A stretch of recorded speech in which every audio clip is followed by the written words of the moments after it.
what you plan. Yes, yes. Oh, yes. TGM Radio, King Lion Showcase. Special guest in the house today, the legendary Courtney Melody. Yes, bless. Give thanks, you know.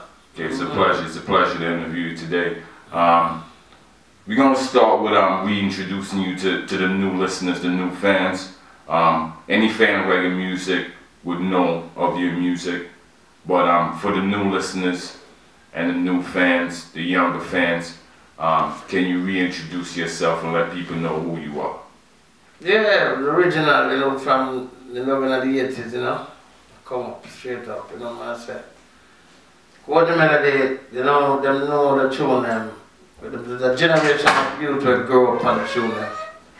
Mother and girl, you know. Them hear them father play it, you know what I'm saying? Them hear them mother play them tune because them tune live, you know? You know what I'm saying? Okay. You got a lot more, you know what I'm saying, but we're going to get into that in a little bit, you know what I'm saying? Bigger Father German playing some of your older hits. Classic hits. Yeah, classics.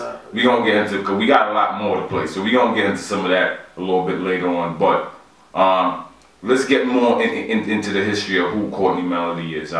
You started out as a singer in Jamaica. Did you actually start out on sound system, or did you start out as a recording artist? Yeah, sound system, you know. We sing on the sound system first. So we leave the sound system, we go back to the studio. Then we go to the studio, from the studio to the dance hall. So that's how I really come about, you know. Okay, and what were some of those sound systems that you were singing on back then? Like Stereo 1, Stereo Mars and them song, you know. Kingdom song. You know what I'm saying? And Leo 1, them little song there. Music Merchant, you know.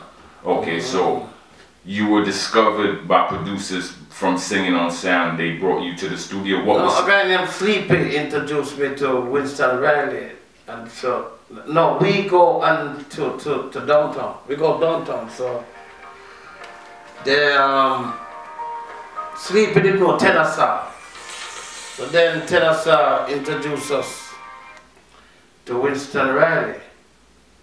So Winston Riley then, you know, record me. So that's the way I get my hits and thing, you know. Okay, you were one of the artists that shot out the gate early in Jamaica with a lot of success early in your career. What were some of those early songs that you recorded that got that popular that fast in the business? Like Bad Boy, Believe You're Tough, you know. And then we leave from Winston Riley, we go to King Tubby's, King Jammy's, Ninja, King Jammy's. No King Jammy's produced like My Lady, you know. Yes, yes. On, we've been right through, you know what I'm saying? From what I could remember in the music, you were one of the first artists I remember actually working with a lot of different producers. There was a number of different producers calling you at that point in time. At that point in time when you were recording, were you looking at international success? Were you getting calls from England, New York? No, not really. We just love the music, so we just sing. Okay. So you after your first studio works, this is early King Tubby's, you said Winston Riley. Where did your career go from that point in time? Well, my career just took off, you know, just took off big time, you know. We started to travel now, England. I think England is the first place to travel there. We travel like Trinidad, like 26, 27 times. Then we go St. Martin, St. Antigua, St. Lucia, St. Vincent, the Grenadines. But one of the great things about my career, I never used to tour with other artists. You could just book Courtney Melody and the place would be wrong, you know what I'm saying? So that's how it is. Even from that time until this time, we still sing, but you know, I really sing like so regular like those times. That's why we're doing things now, setting up these things, setting up these tours people been seeing us on the internet, you know, get myself active again, put myself to, you know what I'm saying? It's an outer state, outer mind. So I practice how to use the social media to push about myself out there. Okay, that's great. We're going to get into that social media thing. That's something we usually like to discuss with the artists. But I'm just amazed at the sheer amount of hits that you've had. And I guess that allows you to sustain yourself as an artist, go on tour by yourself. Would you agree with me saying that? Yeah, for real. That's how it is. Huh? Big catalog, big. Yeah, you've got a lot of songs. You know? Okay, so now, the early 80s you had a lot of success. I know you had a resurgence in your career when Mighty Crown linked up with you and re-released one of your biggest hits, which was Ninja Ma Ninja. How did that come about? No, they never released that. They didn't re-release that record? Okay. You have that, and you have that. I guess it's me mixing it up with the fact that no, they win the World Clash. That's what it was. They won the World Clash with the dub plate. But they do another version, like they never say Ninja Ma Ninja. They change it and say Killer We a Killer or something like that. Okay. All right. So how do you feel about the dub plate thing? Let me ask you that question while we're on it. Well, the dub plate thing is good for the exposure of the artist. But you know, there's a price tag on every artist, and a lot of artists charge big money, and they don't do good songs. And then another artist charge reasonable price. But in everything, you have ups and downs. But I always say good things, you know. Good things never really recognized in this life. Like, for instance, then a man would like a lot of fruits and vegetables. Then he can't afford the money to buy that, you know. So I'm gonna just alright, so I'll drink a soda instead. Okay. You know what I'm saying? So that's how life is. People really can't afford the things. You have certain herbs and certain juice that's a human being supposed to feed upon, you know what I'm saying? And all over the world it's expensive to deal with these things. But you have to try your best for just try to eat the best and drink the best, you know. And stay cool, stay natural, you know what I'm saying? Okay, before we get into some of the new things you're working on, I'd like to touch on some of the older stuff first. Some of the we on the old stuff for a long time tonight. all right, quick fast. The inspiration for some of your bigger hits, Modern Girl, for instance. Where did the inspiration for that song come about? That wasn't my whole idea. It was a youth was telling me about his girlfriend giving him trouble, so he wanted a modern girl, you know. So then I put it to the song and I tell him to write the lyrics and give to me. So he write the lyrics and give to me. Then we got a problem when the tune released, so he say he's the writer and he's supposed to be getting paid. So I said, alright, but we never make a quarrel out of it.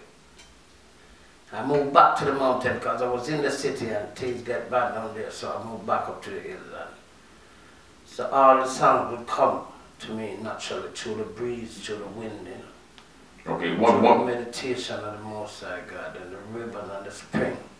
I could hear songs come to me through the wind, through the woods, you know. Okay. The sound of the river and the birds and all these things. That's all the sound I would hear. Even though I don't really live in an environment where I hear cars. Because sometimes it disturbs my mind when I hear too much vehicle keep driving around me because I don't used to that environment. Where I live, when it touch 10 in the night or 9:30, going to 10, you don't hear no vehicle drive up there. So I'll be always listen to the creatures of the night. Okay, you know, inspiration. So my music comes naturally from God himself, the Father himself, you know. So we have to give thanks and praise unto the Most High God, the Rastafari, L.C.S, you know what I'm saying? A lot of people don't really respect the Emperor, L.C.S, because of how himself, you know. But the man there, I'm doing works, you know, and I keep on doing works, you know what I'm saying? That's why so many people call upon his names and shine so bright. You know what I said? Okay. As a Rastafarian, how do you think that influenced your music over the years in the message that you put forth for people? Well, once I was singing about Rasta even before I put on my locks, you know. But the people, the thoughts of the Rastafari movements in the music is very powerful, from Bob Marley, Peter Tosh, Bunny Wheeler, Jacob Miller. All of them was Rasta people, you know what I said? They embraced the music through Rastafari. And we see the light, and that light does shine. And the vision of Rastafari does push you to the limit of singing these kind of music, you know?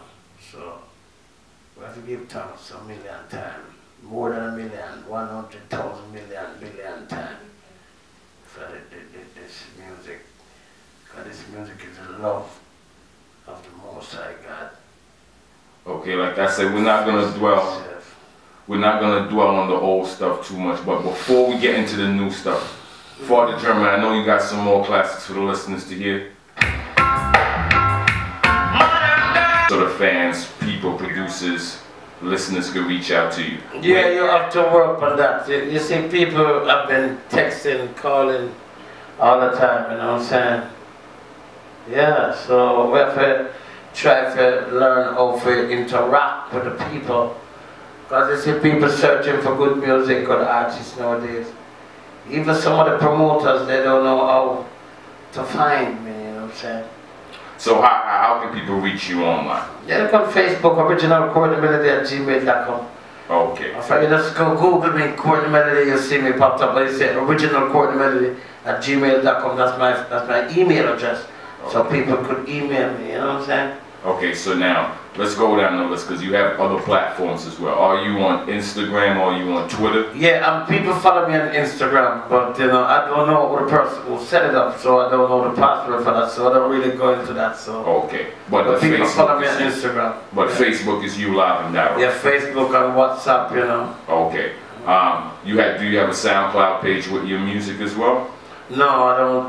But my brethren, they put up my tune on SoundCloud. You know? Okay, these are some things that we gonna point you into that direction because we need you on SoundCloud, we need you on YouTube as well, so the listeners could find you on YouTube as well. Yeah, I'm on YouTube, but I'm not on SoundCloud.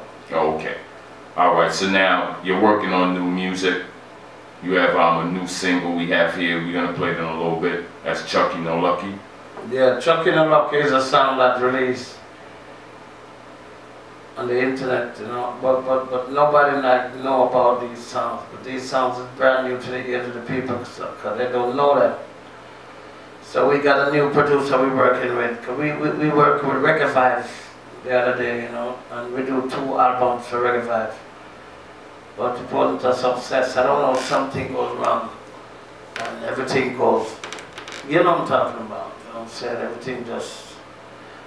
But I still promote music from that album because it's me as a singer, so no matter what goes on, you know, that's my music, so we promote that, you know what I'm saying? But we over here now doing some little promotional gigs, you know what I'm saying? Like we're promoting the sound, the sound and the sound of the music, you know? Okay. Yeah. So we're gonna have a little party by Mushwan on the 14th. You know, so it's like called a Modern Girl Night Out, so everybody could come and see me sing Modern Girl.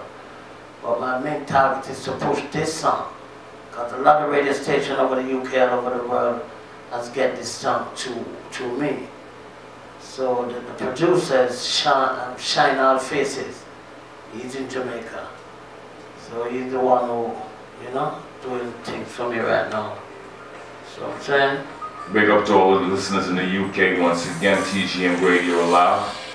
Yeah. Okay, so you're pushing music from this project, but you have particular songs that you are pushing as singles from those projects? Yeah, singles from those projects. Okay. So call about that. We're pushing the single from the Shine All Faces. We're working on an album for him, and we're doing it as a, you know, giant to giant producer, singer. We're doing it like that. So right now he's down there doing some works, getting some rhythm for me together. So when I come, I will be start doing some more stuff. Okay, so you're gonna be recording this album in Jamaica? Yeah, in Jamaica. Straight. Okay, lovely, lovely. Okay, apart from that now, you say you've been doing shows here. Where some? No, not shows. We're doing like promotional gigs. You know what I'm saying? Where are some of the places you've been to recently doing these promotional gigs? We just went up to Springfield to do a little promotion in a little club, you know. We got a good little turnout, people come out, you know what I'm saying. But as I say, it's not a show, so we don't really put a long promotion on it. We don't promote it to the max, to the limit, so, you know. Okay. So it's really good, you know what I'm saying. And the single Chucky No Lucky, is that available on iTunes now for purchase? I gotta search that song and find out what's going on with that song. The guy who produced that is Kevin Blake. Kevin Blake is the son of Peter Blake. No, I don't know what happened to Kevin because I've never seen him for the longest while. So, you know, we get into the bottom of these things because we got the solicitor and we got the people who deal with the media to find out what's exactly going on with the tune-up car. We're trying to gather the sound them back together, to hold them back, because I'm the singer, some of the producer died and things, so we got to get control over these music, because this music is powerful music, we can't make them just go on like that, you know what I'm saying? Okay, for the G, we gonna let the people hear some of the music that he's talking about, the new single, Chucky No Lucky. Chucky No Lucky. The sound is the brand new one. Okay, the new one is the same. Chucky No Lucky is been out for a little while, but it's new to the ears of the people. So we're gonna get into that one first then. Yeah, so that's how we do it. Okay, we're gonna get into that one first, for the